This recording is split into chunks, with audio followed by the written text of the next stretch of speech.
segmento, né? Bom, vocês devem ter percebido aí, vai ser um novo tema, né? Nós vamos tratar hoje, vamos começar hoje o caminho longo, né, da execução por quantia certa contra devedor solvente fundado em título extrajudicial. Foi por isso que nós terminamos, né, de fazer a análise, né, dos títulos executivos, foi por isso que nós procuramos analisar um por um, para que a gente identifique, conforme o tipo de título, nós vamos ter um tipo de procedimento. Então, esse é o panorama que você precisa mentalizar.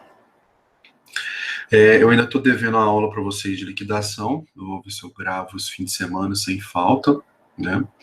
E vou também disponibilizar a de títulos de crédito com a repercussão na execução, que é bem interessante. Aqui, nessa parte aqui, né, da execução por quantia, né, fundada em título extrajudicial, é muito útil, muito útil.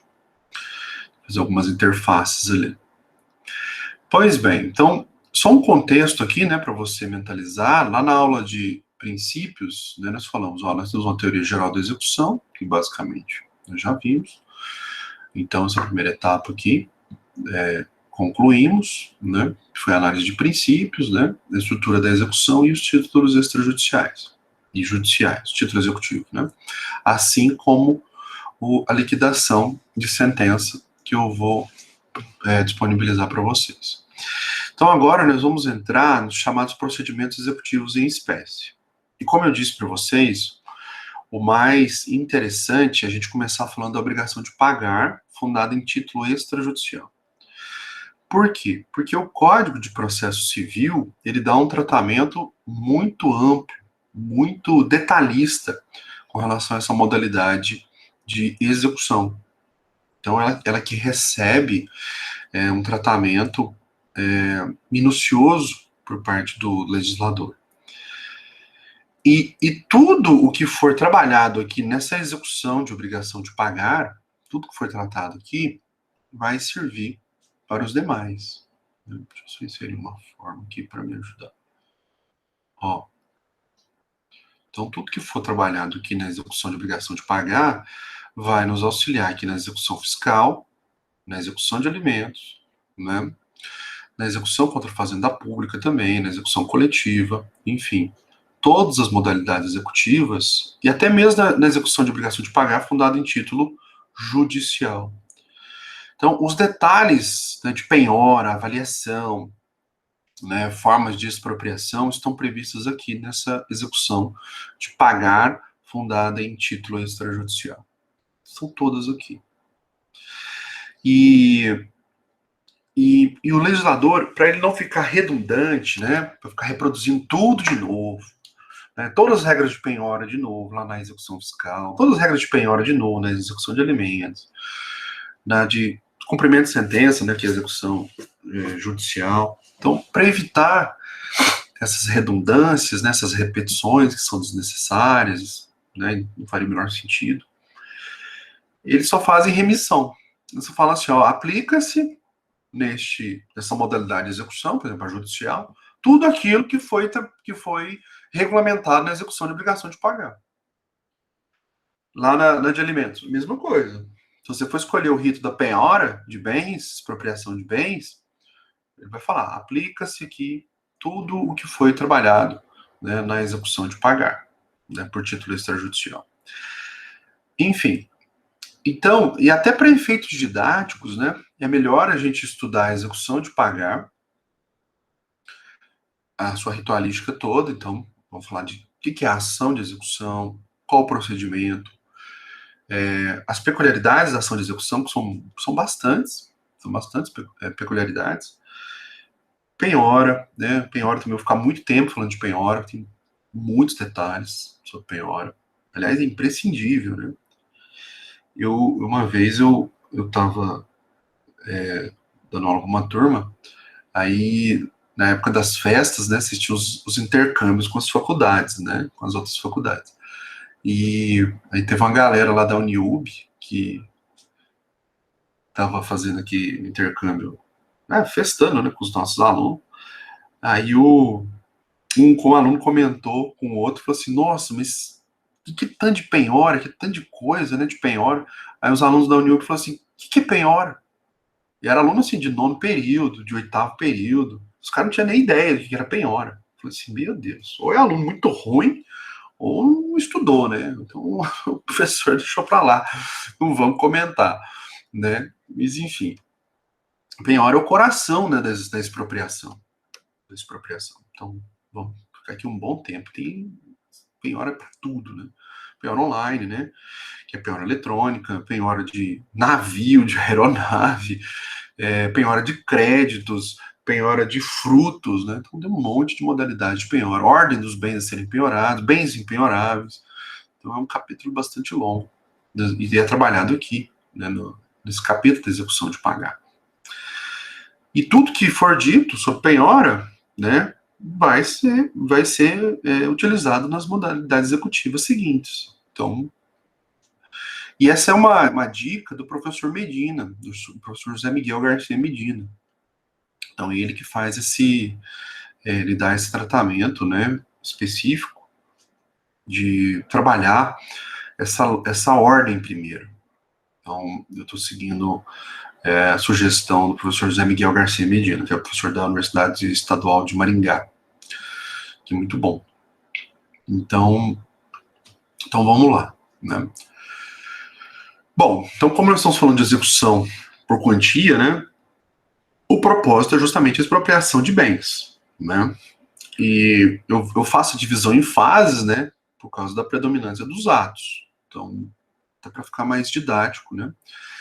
E nós vimos lá no processo de conhecimento, né, quando você faz uma divisão procedimental da predominância de atos, lá no processo de conhecimento, a gente falou lá sobre fase postulatória, fase organizatória, probatória e decisória, né? Então, se a gente fosse adaptar aqui, né, para execução, né, deixa eu manipular aqui esse procedimento. Deixa eu ver se eu consigo aumentar aqui para ficar melhor para vocês. Deu uma aumentadinha aí, né? Deu uma aumentadinha. Ver se eu consigo aumentar mais. Não, mais não vai, não.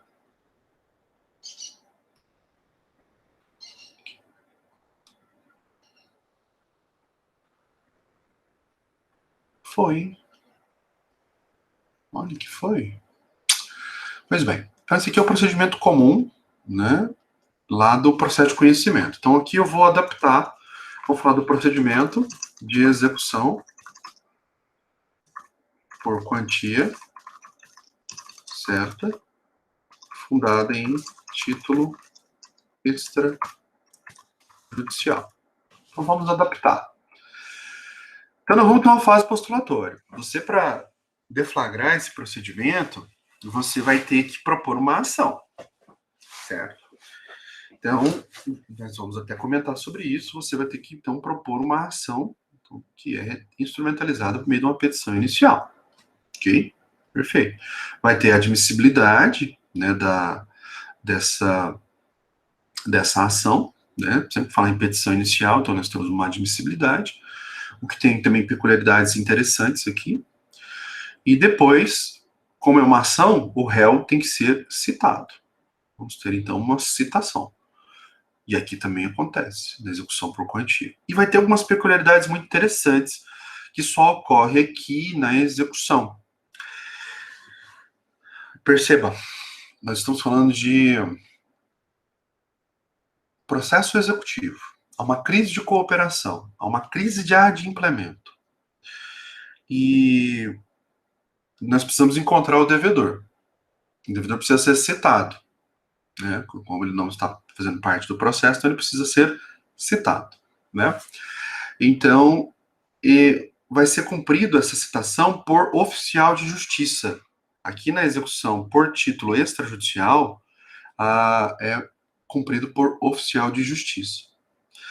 E nós vamos ver que tem uma peculiaridade muito interessante, que é, se o oficial de justiça não encontrar o devedor para fazer a citação, ele poderá arrestar bens que ele encontrar. O que significa isso? Significa que o oficial de justiça vai fazer uma pré-penhora. Pré-penhora. Então é bem interessante, vamos comentar sobre isso. Isso aqui só tem na execução por título extrajudicial. Se tiver interesse em prestar concurso oficial de justiça, né, é um concurso bacana, né, até bem remunerado, né, você trabalha às vezes no horário que você quiser, a não ser que você tenha cumprido diligência determinado pelo juiz, né, urgente. Eu conheço oficial de justiça, só trabalha na segunda. Beleza, a não ser que chegue alguma ordem, né, que tem que cumprir um mandado de forma emergencial e seja distribuído para ele. Então ele pega segunda-feira, sai cedinho, amanheceu ele sai, pega o carro e vai cumprir as diligências dele. Depois ele fica o resto da semana de boa, tranquilo. Enfim, né? Não deve ser ruim. Mas enfim, tem isso. Lá no processo de conhecimento, depois que o réu é citado citado para comparecer na audiência de mediação e conciliação. Isso que não existe aqui. Isso não tem. Não tem. Tá? E lá não deu acordo na audiência de mediação e conciliação, ele abre-se o prazo para ele apresentar a defesa. Aqui também isso não tem. Não tem, porque nós estamos falando de execução. Então aqui eu substituo por posturas do devedor. Deixa eu só fazer uma pequena manipulação aqui. Citação, Smart Art, vou pôr para baixo, porque logo aqui vamos ter a admissibilidade. E ela é relevantíssima.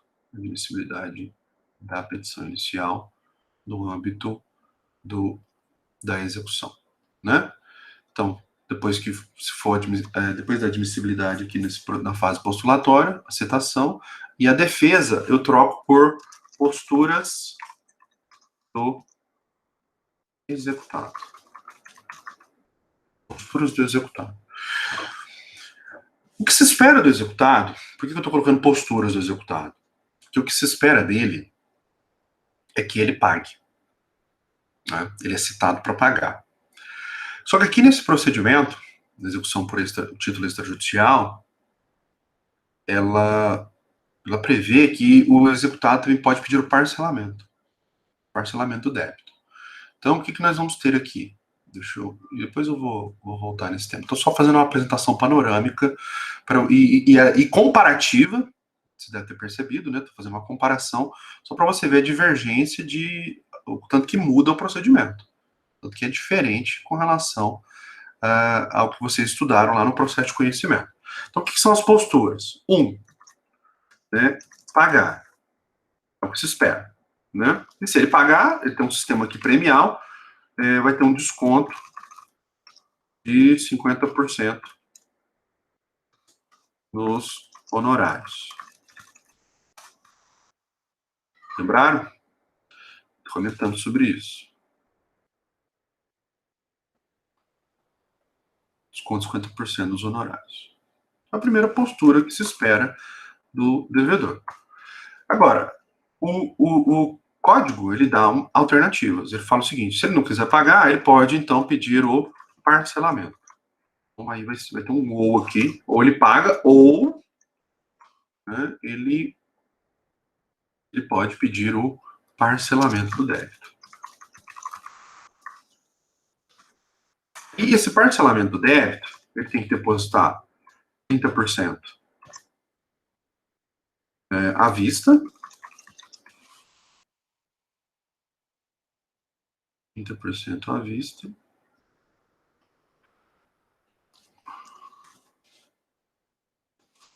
e o restante em até 6 vezes. Aí ele escolhe. Né? Se ele quer em 5 vezes, 2 vezes, 1 vez só, enfim, aí é direito dele, do devedor, direito do devedor. Então, aí não compete ao credor reclamar, né, se ele escolheu em 6 vezes, tá? Se ele escolheu o percentual máximo. Mas eu vou traçar algumas questões aqui interessantes sobre essa questão do parcelamento do débito. E perceba, o parcelamento do débito é só aqui por título extrajudicial. Não cabe pedido de parcelamento do débito lá na execução por título judicial. Então, isso aqui é uma outra questão importante que você precisa mentalizar, que é a diferença procedimental. Tá? Então, lá no título judicial, você ficou lá 10 anos, 12 anos, para aquela porcaria daquele processo transitar em julgado. Aí inicia uma fase de cumprimento de sentença. O cara ainda quer pedir parcelamento? Não, não cabe parcelamento. Lá não. Aqui sim. Ou ainda ele pode embargar.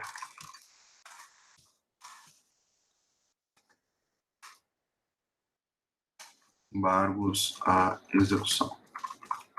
Vou tirar esse verde aqui, não combina não. Ele pode ofertar embargos à execução. Então, isso é uma prerrogativa que ele tem, né? Então, também um ou aqui, né? Ou embargos à execução.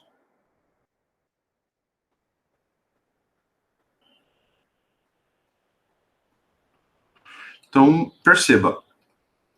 Por isso que eu coloquei aqui, ó, repare, posturas do executado.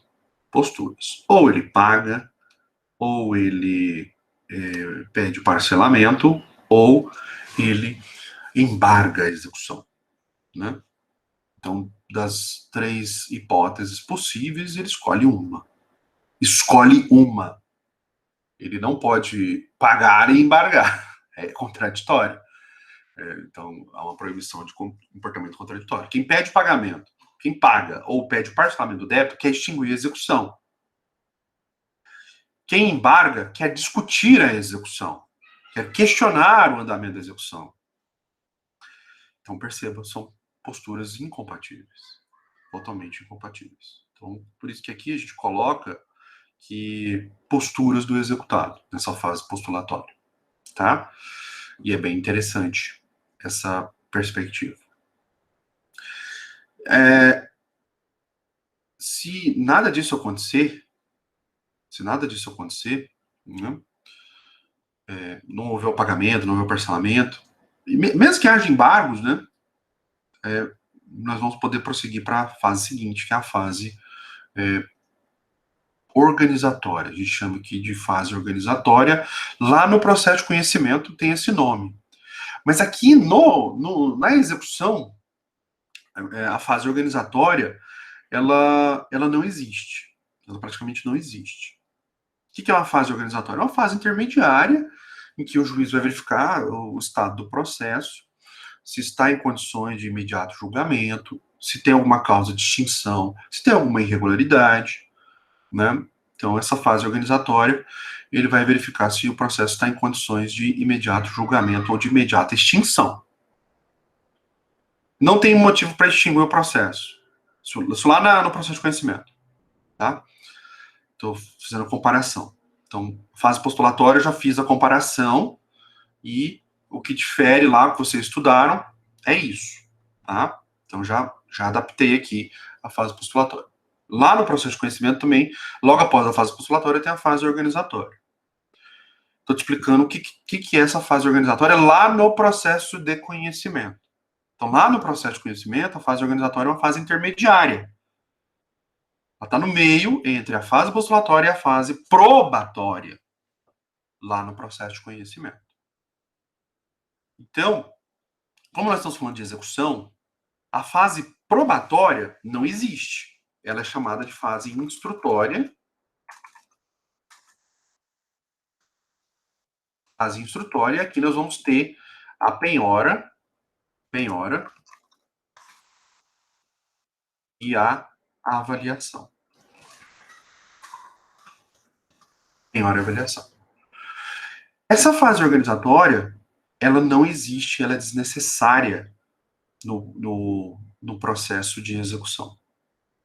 Porque o juiz, é aqui na admissibilidade da execução, que o juiz vai analisar se tem o título executivo, se apresentou a memória de campo, o título executivo é original, né? Todos os requisitos da execução, se eles estão presentes ou não. Então, ele tem que fazer aqui na admissibilidade.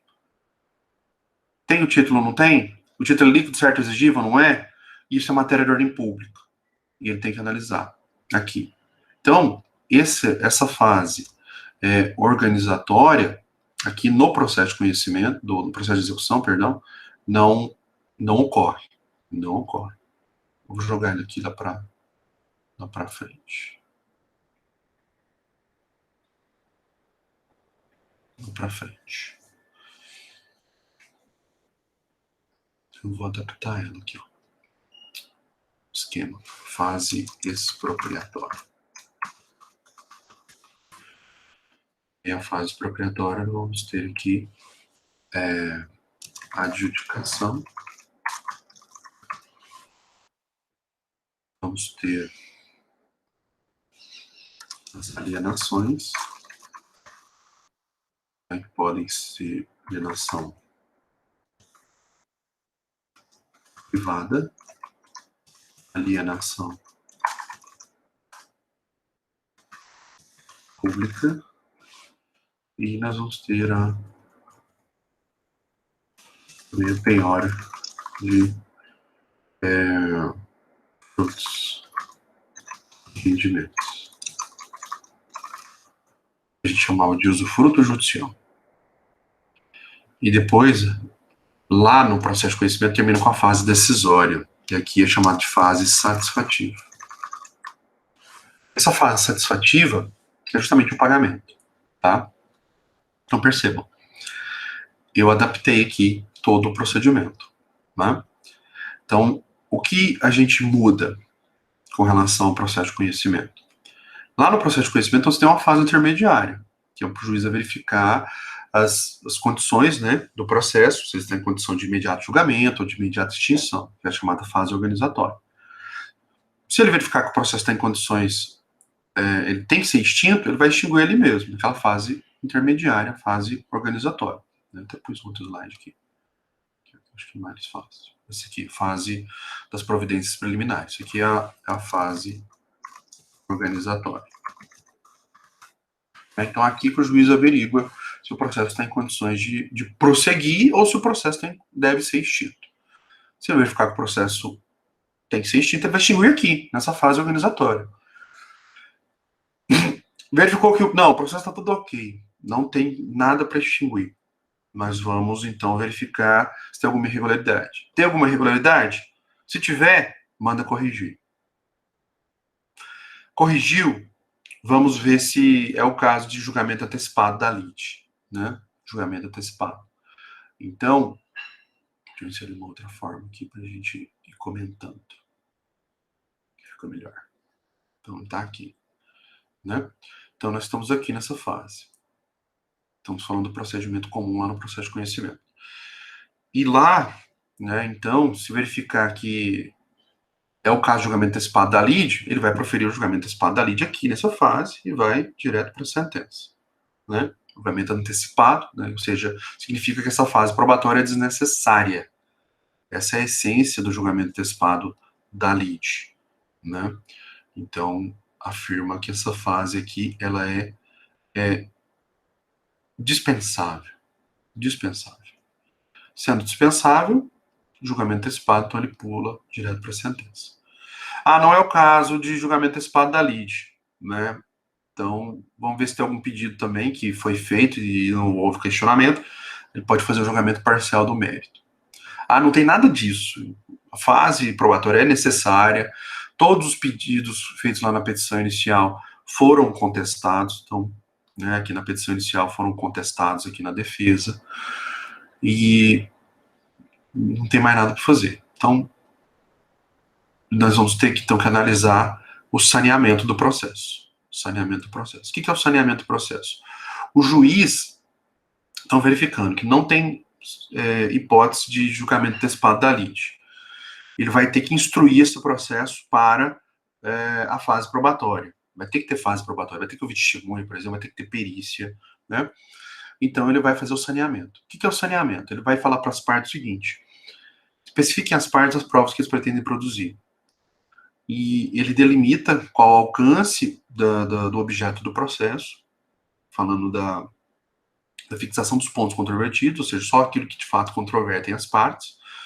Ele fixa os pontos controvertidos, manda as partes especificarem as provas, ou seja, que prova que de fato vocês querem, né? Vocês querem perícias, ou vocês querem ouvir testemunhas, ouvir o depoimento da parte contrária, o que vocês de fato querem? Porque você só especifica de forma genérica aqui na petição inicial e o réu na defesa. Eles fazem um protesto genérico. Protesto provar alegar todos os meios admitidos em direito. Né? Então aqui vai ser especificado. E aí ele faz a admissibilidade do pedido, né, de provas, então ele defere ou indefere, né, conforme a oportunidade e conveniência, né, do processo, as provas impertinentes, né, as provas irrelevantes têm que ser indeferidas, as provas ilícitas também. Então, e se ele deferir a produção de provas orais, ele tem que marcar audiência de instrução e julgamento. Esta aqui, audiência de instrução e julgamento. Ele vai ter que marcar aqui nessa fase saneadora. E também aqui na fase saneadora ele fixa o ônus da prova. Depois nós vamos ter a fase probatória, instruiu todo o processo, né? Alguns autores também chamam de instrutório. Eu prefiro usar a palavra fase probatória, que é mais técnica. E produziu as provas, vamos para a sentença. Então essa é a lógica lá do processo de conhecimento, que vocês estudaram até agora. Agora, voltando lá na execução, que nós estávamos falando, né? A lógica aqui é distinta, porque nós já temos um direito acertado. Já temos um direito acertado. Né? Então, o que você precisa mentalizar, então, que você vai ter que propor uma ação, né? Então, que vai deflagrar aqui, aqui nessa fase postulatória, né? Então, você vai ter que preencher todos os requisitos, né, de uma ação judicial. Então, por isso que eu pus aqui da petição inicial, né? Então, você vai ter que, de fato, elaborar uma petição inicial. E nós vamos ver que aqui no processo de execução por título extrajudicial, a petição é muito mais simples, né? Você pode fazer apenas uma menção à causa debende, e o que importa aqui é você instruir o título com o título original, né? Se possível for. Porque às vezes o contrato, né? O contrato não tem essa de original. Mas e você tem que pôr a memória de cálculo. Memória de cálculo. Vai para admissibilidade, citação do réu, e o que se espera do réu não é que ele se defenda, algumas posturas do que nós já vimos. Então, ou que ele pague, ou que ele parcele, ou que ele embarque. Né? Se ele pagar, ou se ele parcelar, o débito foi satisfeito.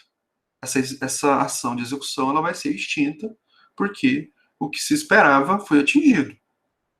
Então, sempre que fala em fase satisfativa, ela é instrumentalizada por meio de uma sentença de extinção do processo.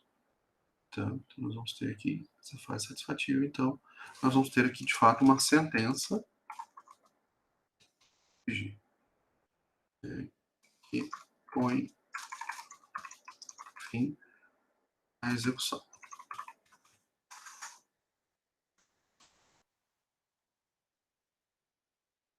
É tão melhor se eu entendo disso, né? Só inteligência artificial, mas isso aqui não veio ainda não para esses programinhas do Word e do PowerPoint. Então, vai ser extinto por sentença. Tá? Tanto que o recurso cabível aqui na execução, né, se for extinto, né, processo de execução por sentença, porque satisfez o débito, né, foi pago, ou por algum motivo formal, né, por exemplo, o cara trouxe ali um xerox do título do cheque da nota promissória, não apresentou o original, o juiz vai ter que extinguir, então o processo extingue por sentença. E da sentença cabe recurso de apelação. Então a mesma lógica aqui na execução. Só que durante o curso do processo, aqui nesse interregno, entre a fase postulatória, fase instrutória, fase expropriatória, são decisões interlocutórias. São todas decisões interlocutórias tomadas aqui nesse curso. Então, o recurso cabível aqui é o recurso de agravo de instrumento. Então, se o juiz deferiu uma penhora, você acha que aquela penhora é ilegal, você pediu o cancelamento da penhora, o juiz desfizesse a penhora. Ele não desfez, você vai ter que agravar. Agravo do instrumento. A avaliação, né? Você entende que o imóvel foi subavaliado. Você pediu uma nova avaliação para o magistrado. Ele indeferiu. Agravo do instrumento. Vai ser feita a expropriação. Você entende que tem alguma irregularidade aqui na adjudicação, na alienação privada, na alienação pública. Nós vamos ver as modalidades. Então, tem alguma irregularidade aqui, você quer questionar isso. Sempre você peticiona para o magistrado, pede o cancelamento ou pede a revisão, é perfeitamente possível. Lembrando que o devedor, ele tem a prerrogativa de fazer o controle da legalidade, da expropriação, da execução. Lembre-se disso, nós falamos disso lá na aula de princípios. O papel do devedor, do executado, é fazer o controle de legalidade. Então, ele sempre tem que peticionar junto ao juiz, pedindo que se tome providência para restaurar ou restabelecer a legalidade do ato. Não sendo feito, o magistrado indefere, caso ele indefira, você vai ter que partir para o agravo do instrumento. Então, todas as decisões tomadas aqui no curso do processo de execução são operacionalizáveis por meio de, são impugnáveis, perdão, por agravo de instrumento. A não ser que você esteja diante de uma sentença que põe fim à execução. Aí o recurso é de apelação. Tá? Então, cuidado com estes detalhes, tá bom, meus amigos? Pois bem, então, logo depois que a gente termina a fase postulatória, né, então pode ser que o processo seja extinto, seja totalmente extinto. Porque se ele paga, vamos pular para a fase satisfativa, né, e o juiz vai pôr fim a esse procedimento por sentença. Ele pediu parcelamento do débito. Imagina que ele tenha escolhido pedir o parcelamento do débito. Se for esse o caso, né, foi o do parcelamento do débito, então, que ele escolheu, nós vamos ter que aguardar. A execução vai ficar suspensa até que se ultime o pagamento da última parcela. Tá? Então, cuidado com esse detalhe. A execução fica suspensa. Pagou até a última parcela, aí ok, aí o juiz vai declarar esse débito extinto, né, por sentença. Tá? Tem um detalhe aqui muito interessante. E se ele deixar de pagar alguma dessas parcelas? Por exemplo, ele pediu para parcelar em 5 vezes. Deixou de pagar, ele pagou bem até a segunda parcela. Ele atrasou a terceira. O simples atraso gera o vencimento antecipado de todas as demais. Vencimento antecipado de todas as demais. Então, o que isso significa? Significa que o saldo devedor, né? Imagina lá, era um débito tinha lá, ele depositou lá 30%, e ainda restou lá 50 mil reais em aberto, né? E ele pediu para parcelar então em 5 de 10. Aí ele pagou a primeira parcela, 10 mil, ok. Pagou a segunda parcela, 10 mil, mais 10 mil, ok. E a terceira, ele atrasou. Como ele deixou de pagar a terceira, a quarta e a quinta vão vencer antecipadamente. Então, ele sobrou um saldo devedor de 30 mil, certo? Terceira, 10, quarta, 10, quinta, 10, então 30 mil. E aí tem uma punição aqui. Se ele atrasar, então, além do vencimento antecipado da dívida, vai gerar uma multa de 10% sobre o saldo devedor. Então, por exemplo, ele atrasou a terceira parcela de 10 mil. Essa está vencida. Vai vencer as demais, todas que ainda estão pendentes. E vai ter um saldo devedor, 30 mil. Sobre esses 30 mil vai ser decidir ainda uma multa de 10%. Lembra que eu te falei que a execução estava suspensa? Então aí ela vai agora prosseguir. Vamos para a fase instrutória sobre esse saldo devedor, que vai ser executado, então é o saldo devedor, os 33 mil reais. Né? Então nós vamos para a penhora, penhorou os bens, ou um bem, vamos para a avaliação. Então sempre que penhorou, né, temos que ir para a avaliação do bem. Então penhorou um carro, tem que ser avaliado, penhorou uma casa, um terreno, uma moto, tem que ser avaliado. Porque a avaliação é o parâmetro econômico da execução. É o parâmetro econômico. Então, e esse parâmetro econômico que vai nortear essa próxima fase, que é a fase expropriatória. É a fase em que o devedor perde os seus bens. Até chegar na fase expropriatória, o devedor ainda é o proprietário dos seus bens. Então, vamos ver que os efeitos da penhora, um dos efeitos da penhora é a perda da posse, gerar o direito de conservação, eventual venda dos bens vai acarretar em fraude, né? Falando nisso, estou devendo uma aula de fraude também. Tanta coisa. Era para eu estar falando de fraude. Acabei esquecendo. Mas eu vou disponibilizar depois. Então, E vamos depois para a fase expropriatória, e aí nós temos várias técnicas. Isso aqui são técnicas de expropriação, tá? Então nós vamos ver isso também, que é bem interessante. Mas antes de eu falar disso, nós vamos ver que nós temos vários tipos de penhora. Então, na penhora, nós vamos falar sobre efeitos da penhora, vamos falar sobre penhora online, que é bem interessante, né? A grande vantagem da penhora online, né, fazendo aqui essa visão panorâmica, né, que nós estamos falando do procedimento, depois olha o tanto de slides que ainda temos para analisar, nós vamos analisar um por um. Então, isso aqui é só uma visão panorâmica. A vantagem da penhora online é que você penhorou dinheiro. E lá tem um procedimento mais célere, um procedimento mais simplificado, quando você faz penhora de dinheiro eletronicamente, a chamada penhora online. O devedor, né, que teve o seu dinheiro penhorado, na verdade ele chama de penhora online, mas o que acontece, ela é dividida em etapas. Nós temos ali uma primeira fase, que é o bloqueio do dinheiro. Então, quando se fala, houve uma penhora online, o que houve, na verdade, foi o bloqueio do dinheiro na conta do devedor. Na conta. O dinheiro ainda é do devedor. Ele só está bloqueado. Tanto que ele está na esfera ainda de propriedade do devedor. Está na conta dele. Está na conta dele. Ele só está indisponível.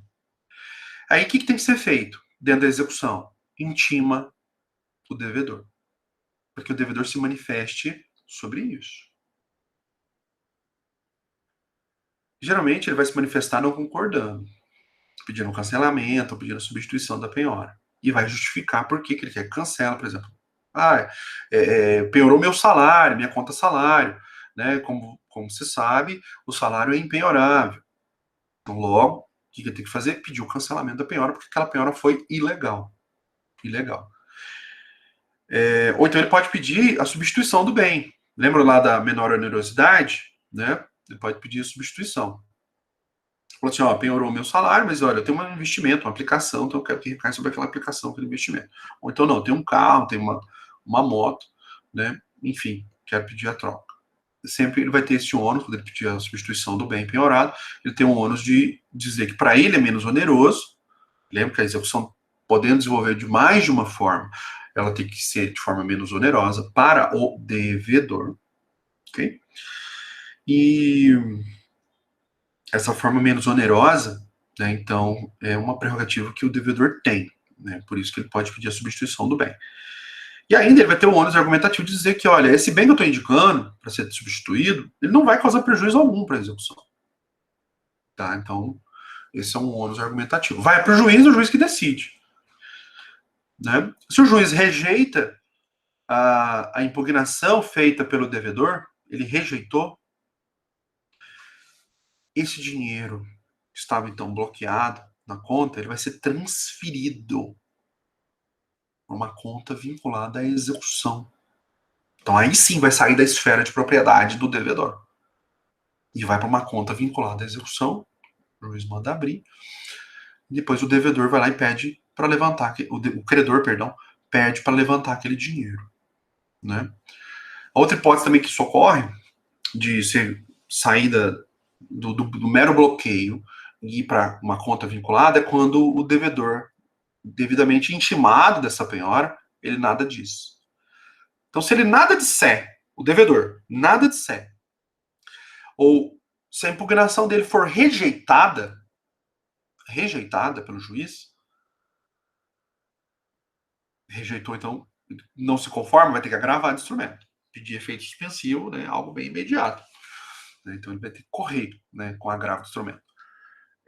Então, o juiz rejeitou, ou ele ficou inerte, não se manifestou, não impugnou essa penhora, então aí converte em depósito. Então o dinheiro vai sair da esfera do devedor e ir para uma conta vinculada à execução, e depois o credor vai poder pedir o levantamento do dinheiro. Perceba, qual é a vantagem da penhora online? É uma vantagem gigantesca. Eu disse que ela simplifica o procedimento, eu disse. Ela torna o procedimento mais célere. Por quê? Porque perceba, nós estamos aqui, penhora. Penhorou dinheiro, não foi? Dinheiro em conta. Dinheiro precisa ser avaliado, gente? Não. Dinheiro não precisa ser avaliado. Então, essa fase aqui é desnecessária. Dinheiro precisa ser expropriado?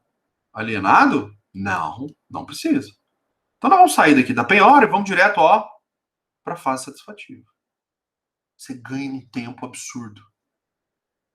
Sabe o que é melhor ainda? Eu estou falando de penhora, né? E no estudo da penhora vão ter as várias modalidades de penhora, inclusive a online. Sabe qual é a vantagem da penhora online? Você pode pedir aqui, ó, na petição inicial. Aliás, é na petição inicial que você pede, óbvio. O que eu quis dizer, você pode pedir que isso seja feito liminarmente. Aliás, é até recomendável que você faça esse pedido liminar na petição inicial de execução. Porque se o devedor ficar sabendo, ele vai tirar o dinheiro da conta. Então é bom que ele não saiba. É bom que você peça aqui na petição inicial de forma liminar, nos pedidos. Então eu vou te apresentar a estrutura da petição inicial. Então você pode pedir, por exemplo, ali na petição inicial, tutela de urgência, por exemplo, bloqueio de bens do devedor, né, um arresto de bens, um sequestro. Um sequestro é um bem determinado. Quando é um bem determinado, você pede sequestro. Cuidado, não tem nada a ver com a parte criminal, né? Sequestro de pessoas. Não tem nada a ver. Aqui, quando você fala em penhorar um bem determinado, por exemplo, um Fusca 69, né? Então, na cor verde, claro. Então, você está identificando o bem, você quer que incida só sobre aquele bem. Então, você, de forma cautelar, né, para impedir que ele venda, para impedir que ele passe para terceiros. Então, se é um bem determinado, você vai pedir o sequestro, uma cautelar de sequestro daquele bem determinado. Se for um conjunto de bens indeterminados, você vai pedir o arresto. Arresto. O nome é arresto.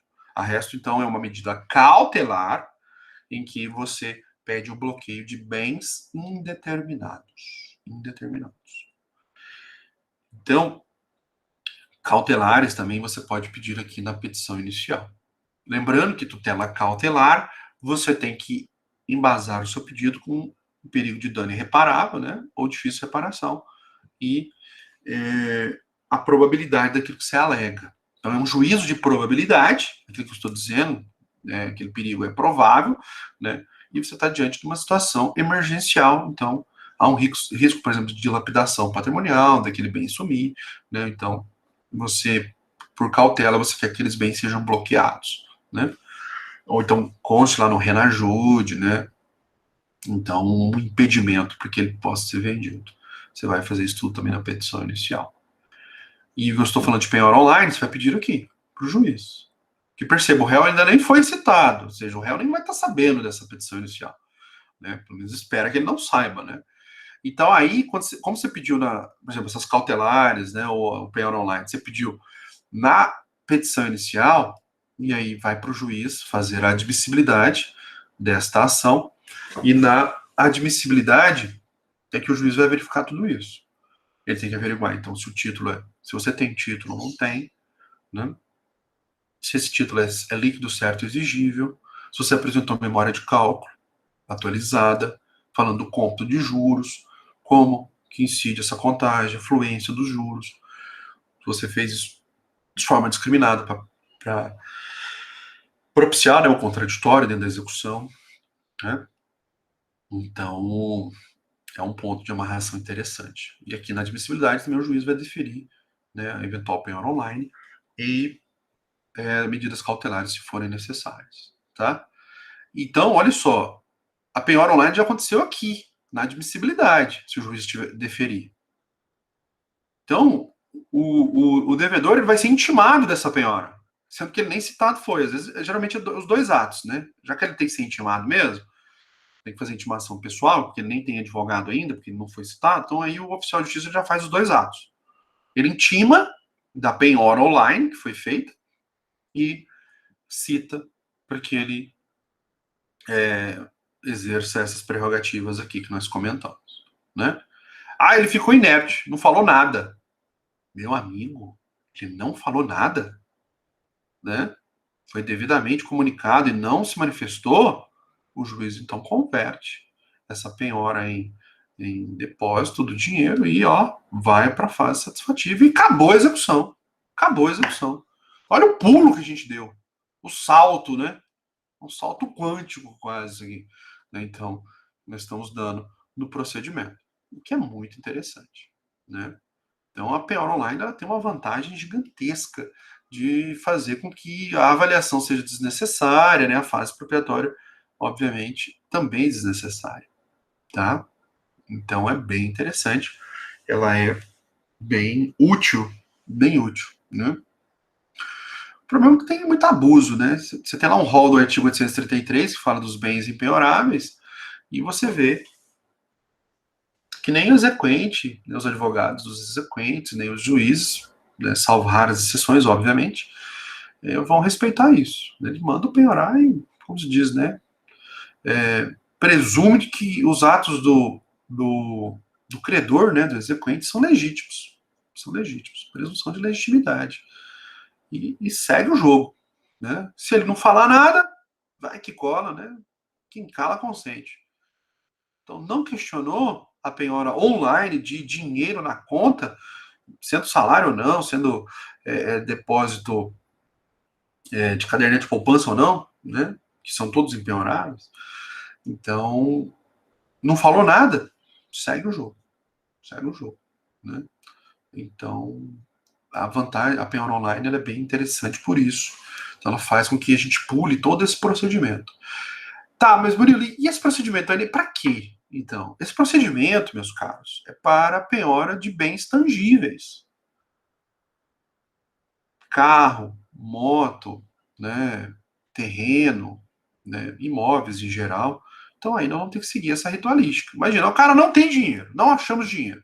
Como é que nós vamos fazer a expropriação? Vamos seguir toda essa ritualística aqui. Petição inicial, admissibilidade, citação, né? E devidamente citado o devedor, vamos aguardar as posturas dele. O que ele quer fazer, né? Não pagou? Vamos para a fase instrutória, então vamos penhorar os bens. Né? Não, aí tem a penhora por oficial de justiça, que é feito por auto de penhora, que é a regra do sistema. Mas a penhora também pode ser feita pela própria secretaria, quando, por exemplo, o credor ou o próprio devedor apresenta ali as matrículas do imóvel.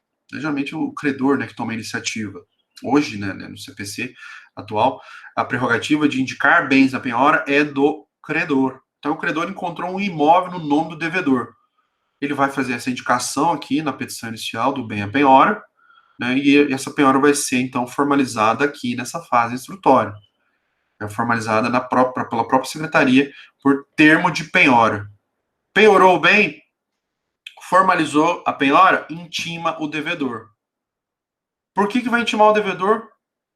Para ele pedir eventual substituição da penhora, para ele verificar se houve legalidade ou ilegalidade na realização dessa penhora.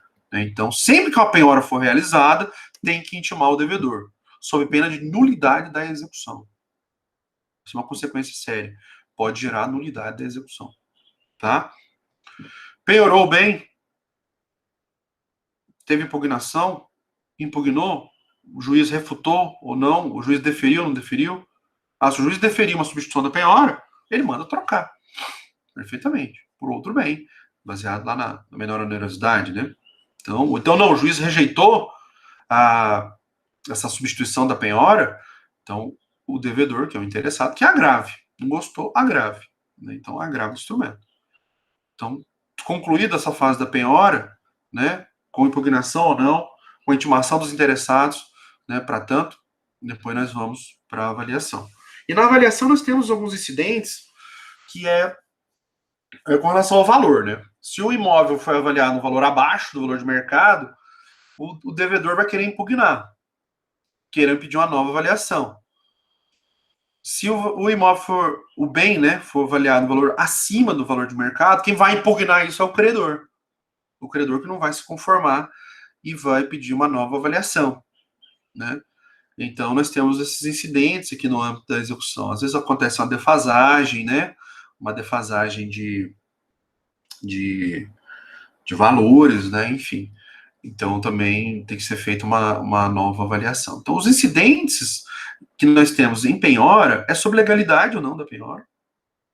Se a penhora foi ou não foi legal, foi ou não foi legítima. Um outro incidente aqui na penhora que nós temos é da venda antecipada de bens. Às vezes o bem que foi penhorado, por exemplo, são computadores.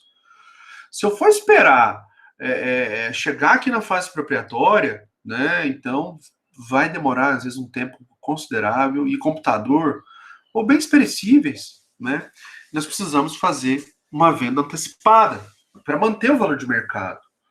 Então, essa é uma questão bastante interessante. Tem um incidente aqui dentro da penhora chamado de alienação antecipada de bens. Aqueles bens, então, são penhorados, são vendidos de forma emergencial, de forma mais célere, né? Aí nós vamos ver a questão da iniciativa, né? Quem que toma a iniciativa para fazer isso, quem que é responsável por fazer isso, né?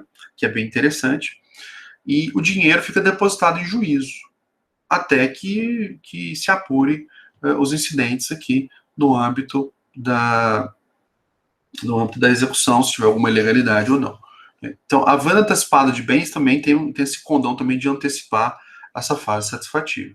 Porque se os bens já foram vendidos para manter o valor de mercado dele, então essa fase aqui vai ser desnecessária. Vamos ver isso também. Então, os incidentes, né, que nós temos na penhora são envolvendo a legalidade e, excepcionalmente, essa questão da venda antecipada de bens, né? Então, no caso de risco de perda de valor, ou até mesmo de melhor oportunidade também, né? Então, às vezes, penhorou lá um gado, né? Bois, né? Vacas, né? Aqui em Uberaba tem bastante disso, né? Semoventes ali, né? Bovinos, extremamente valiosos, e talvez seja interessante, na época da exposição, fazer a chamada venda antecipada desses bens, para pegar um melhor valor, não, um melhor ambiente de negociação, para conseguir valores melhores. E você obtendo valores melhores, essa venda antecipada, isso é bom tanto para o credor quanto para o devedor. O devedor vai ter a sua expoliação, né, dos seus bens menor. Se pegou valores melhores, então menos agressão ao patrimônio do devedor. Então é bem interessante esse incidente que nós vamos ver aqui dentro da penhora, chamado de alienação antecipada. Alienação antecipada, né? Então, os incidentes que nós temos aqui na penhora são dessa natureza. E na avaliação, os incidentes são com relação ao valor, né? Se foi subdimensionado, o devedor que vai reclamar. Se foi superdimensionado, é o credor que vai reclamar, né? Então, o juiz vai ter que tomar algumas providências aqui. E se para avaliação, às vezes, for necessário conhecimentos técnicos, né? Por exemplo, penhorou um tapete persa, né, de 1900 e bolinha. Teve um caso aqui em Uberaba, penhorou um tapete que foi fabricado lá no Vaticano. Não foi penhora, foi um exemplo. Teve um caso aqui de uma alienação de um tapete que foi feito lá no Vaticano, que tinha 30 metros de comprimento, né, que era da igreja, o padre lá, na década de 50, já está prescrito, né, então podemos usar isso de exemplo. Viu aquele tapete lá nos fundos, né, totalmente guardado, e ele falou, vou vender isso aqui, nós estamos precisando de dinheiro, pôs à venda.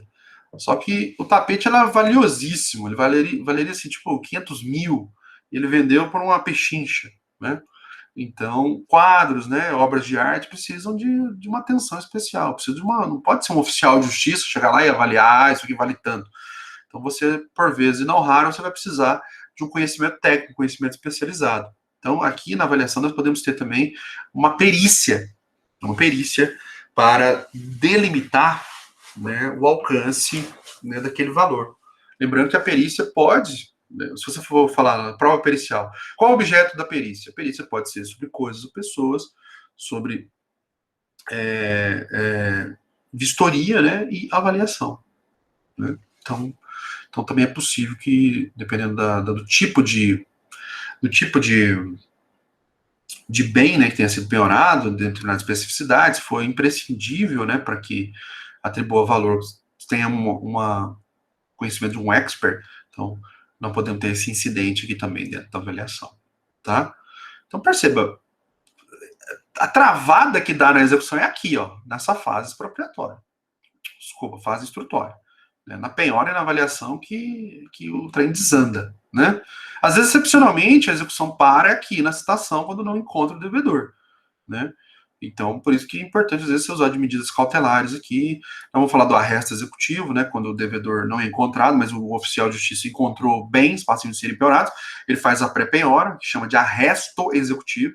Eu até vou fazer a diferenciação entre arresto cautelar, que é medida cautelar, tem que demonstrar perigo de dano irreparável de separação, com arresto executivo, que é ato do oficial de justiça. Ele faz isso de ofício, de ofício. É dever do oficial fazer o arresto executivo. Ele não precisa nem de mandado. Nem de mandado. Tá? Mas isso só existe aqui na execução por quantia certa por título extrajudicial. Bom, e aqui na fase expropriatória, nós vamos ter esse leque de opções. Leque de opções. E é sempre gradual. Primeiro você tenta a adjudicação. A adjudicação, então, é a primeira técnica expropriatória que vai ser tentada. Já vou explicar o que é. Depois, não deu certo a adjudicação, você vai tentar a alienação privada, que é o credor, ou até mesmo o devedor, pegar aquele bem e pôr para vender no mercado, né? No mercado.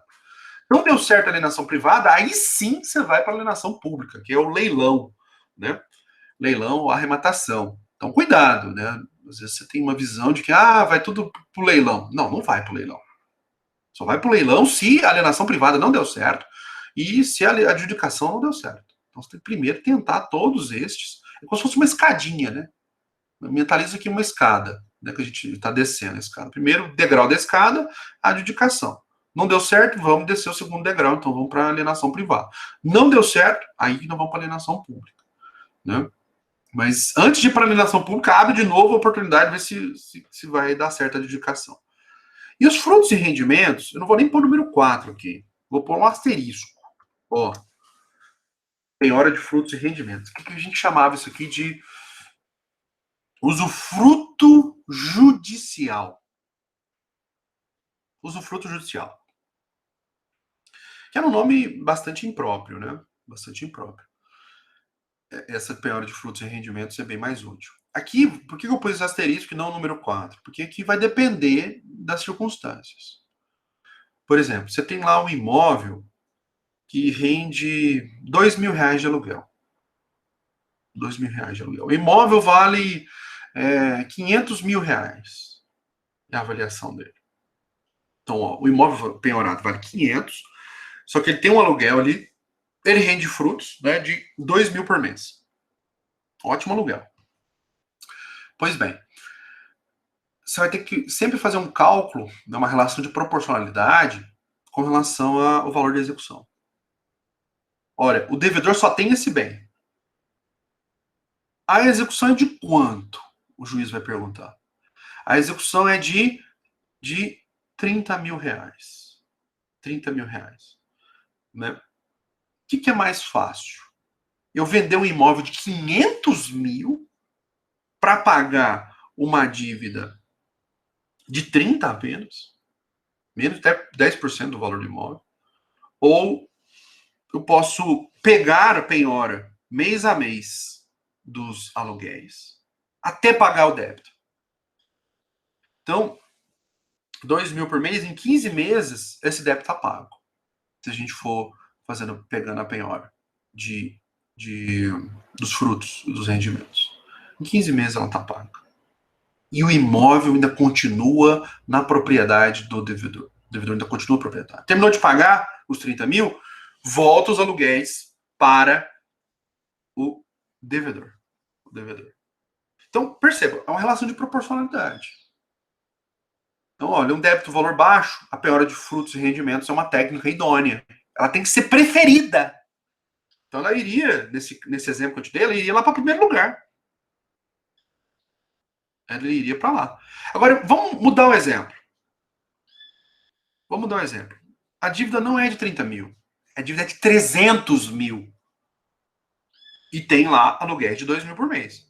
Ora, se é 300 mil, o que é mais proporcional? É proporcional, então você vendeu o próprio bem, que vale 500, paga os 300, e o que sobrou de dinheiro, aí você volta para o devedor, devolve para ele, fala, sobrou aqui tanto, né? Por exemplo, o seu imóvel de 500 mil foi vendido por 450, sobrou aqui 150 mil reais, toma aqui seus 150, que é o que sobrou, e os 300 mil foi para pagar os credores.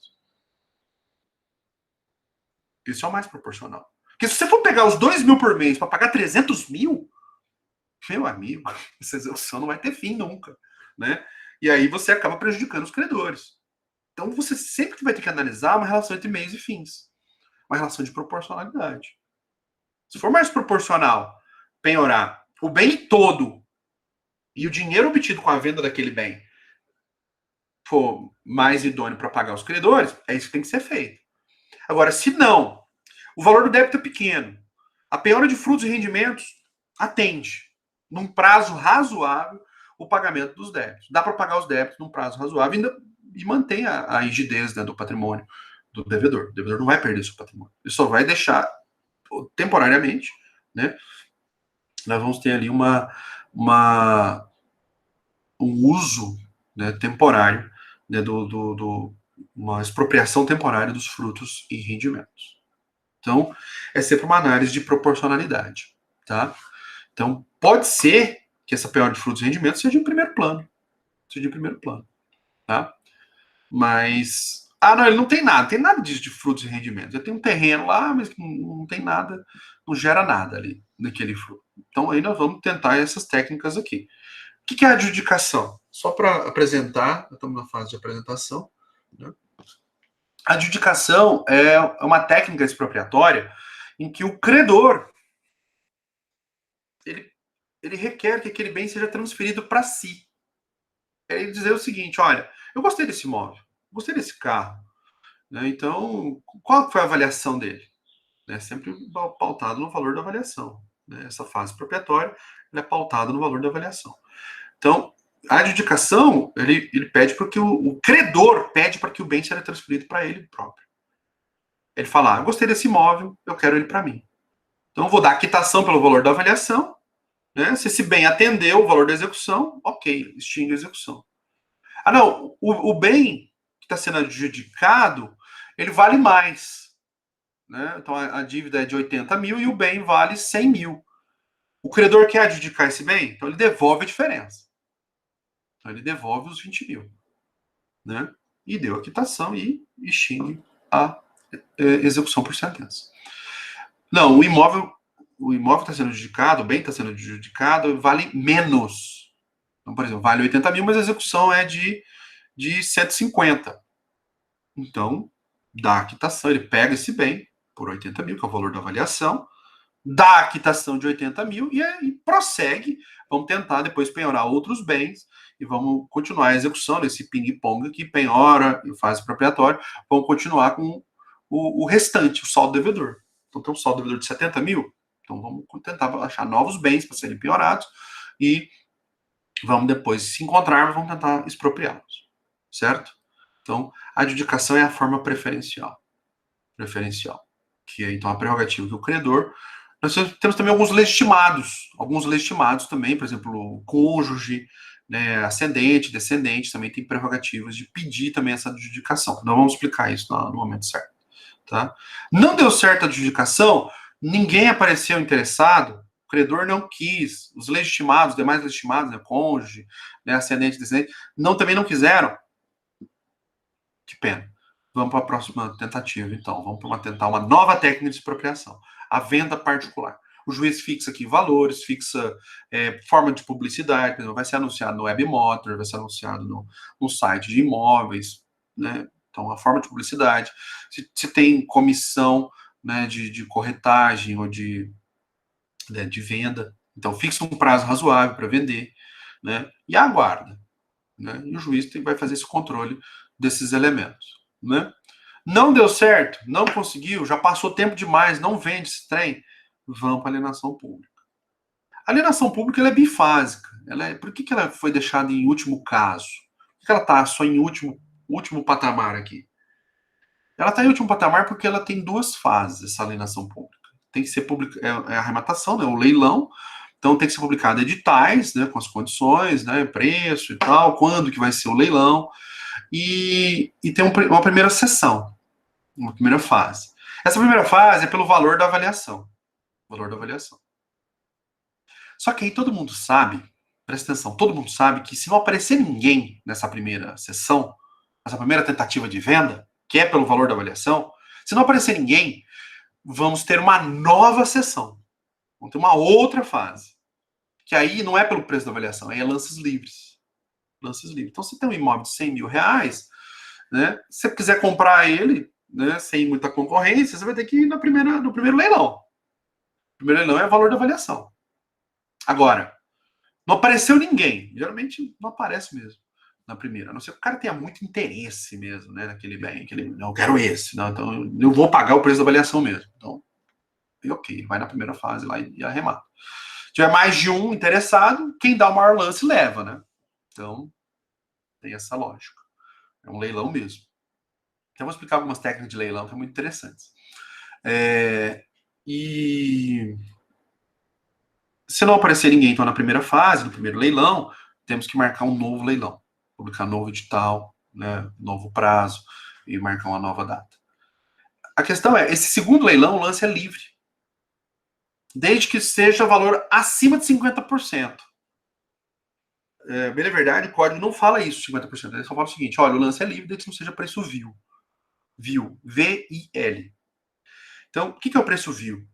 Aí o STJ, né, os tribunais, falam, o preço vil é aquele abaixo de 50%. Então, o que você tem? O que você tira disso? Olha, o segundo leilão, lance é livre, mas você tem que partir de 50%. Então, você pode ter ali uma baita de uma sorte de arrematar um imóvel de 100 mil por 52, 53, 60, 65. Pô, é um belo negócio, né? Você ir para esses leilões públicos. Então, você vai conseguir um valor ali, né, um deságio muito grande. Só que para o devedor isso é terrível. Porque, pensa, você é um devedor. O seu imóvel de 100 mil está sendo vendido por 65, por 70, que é o valor do último lance. Do melhor lance, né? Então, isso pro credor é terrível, né? Então, por isso que ela tá em último plano. Até 2006, até 2006, nós tivemos uma reforma, né, que criou essas formas aqui, né, de essa fase proprietária do jeito que ela está aqui, foi uma reforma em 2006, tá, do CPC. Mas até 2006 só tínhamos alienação pública. E aí eles até faziam uma diferenciação. Olha, se fosse imóveis, é chamado de praça pública. Praça pública. Cuidado, praça pública é uma forma de alienação pública, tá? De bens imóveis. E se fosse bens móveis, aí sim se chamava de leilão público. Tá? Então tinha uma diferenciação entre leilão e praça. Então, às vezes você escuta, teve praça pública.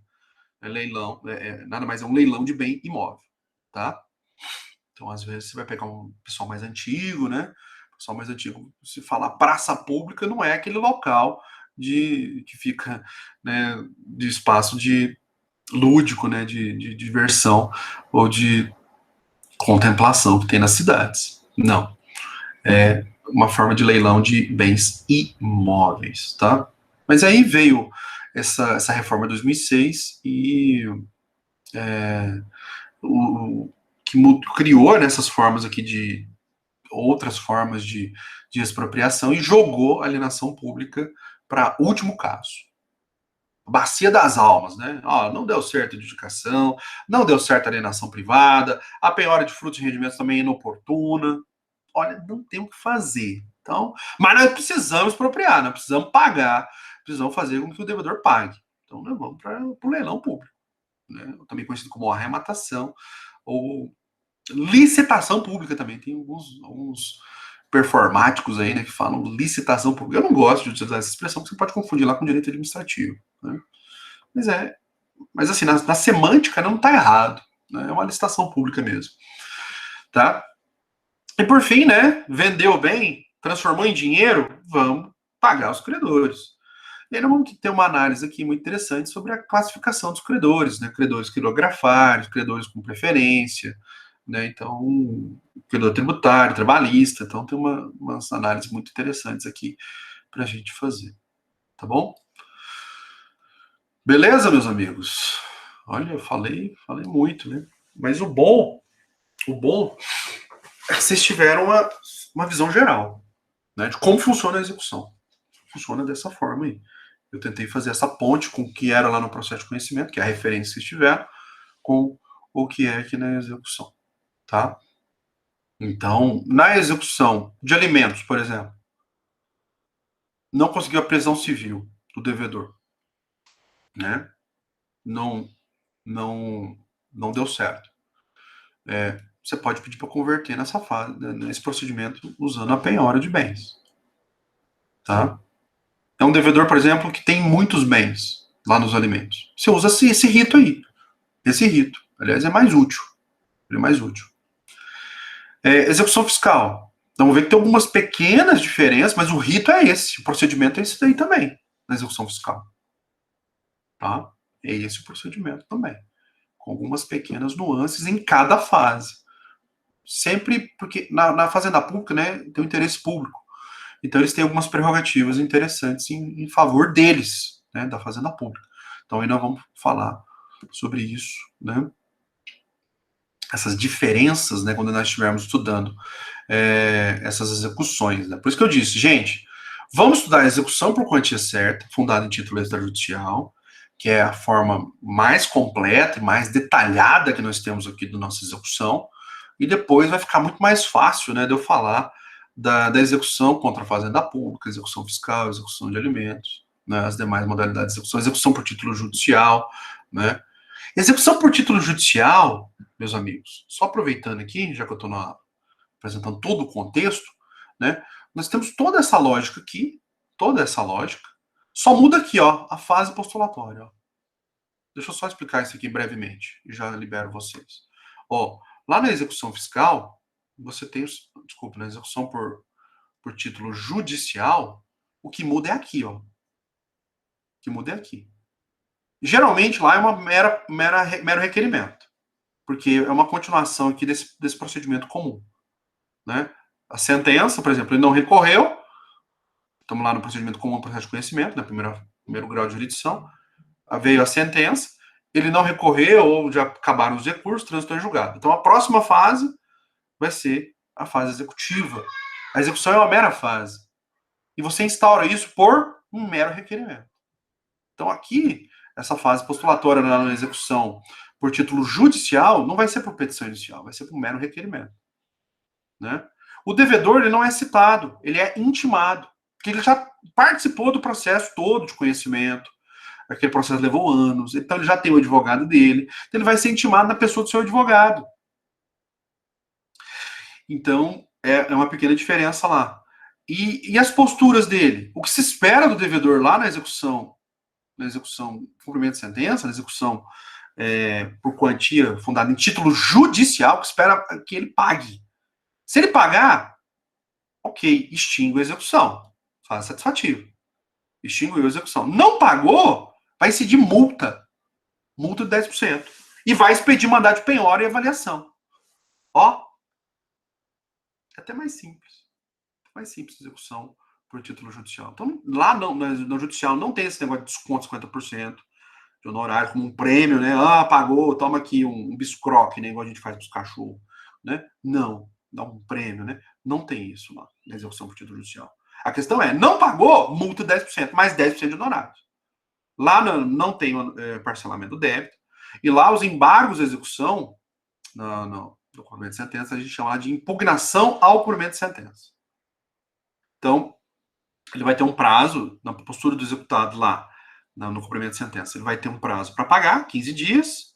Não pagou, começa a fluir o prazo de mais 15 dias para ele impugnar ao cumprimento de sentença, certo? Mas não pagou, meu amigo, vai ser expedido mandado de penhora e avaliação, e aí nós vamos, ó, seguir este procedimento aqui. Este procedimento aqui, tá? Então, por isso que olha aqui a razão, agora vocês estão entendendo mais, né? Por que eu começo a falar dessa execução por quantia certa primeiro? Porque depois, para explicar as demais execuções, vai ser, ó, 2 palitos. 2 palitos, vai ser muito mais simples, tá bom? Então, meus amigos, na aula que vem, né, já falei pra caramba, né, mas pelo menos a visão panorâmica que vocês têm, na aula que vem, então nós vamos começar falando da petição inicial. Como que é a petição inicial na execução por quantia certa, fundada em título extrajudicial? Fala de petição inicial, admissibilidade e citação, tá?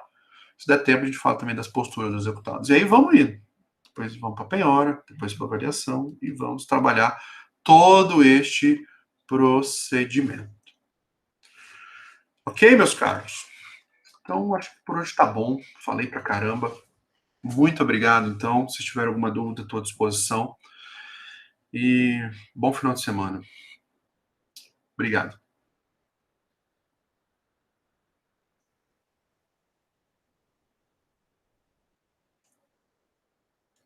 Valeu, gente. Obrigadão. Até a próxima. Bom dia. Bom final de semana.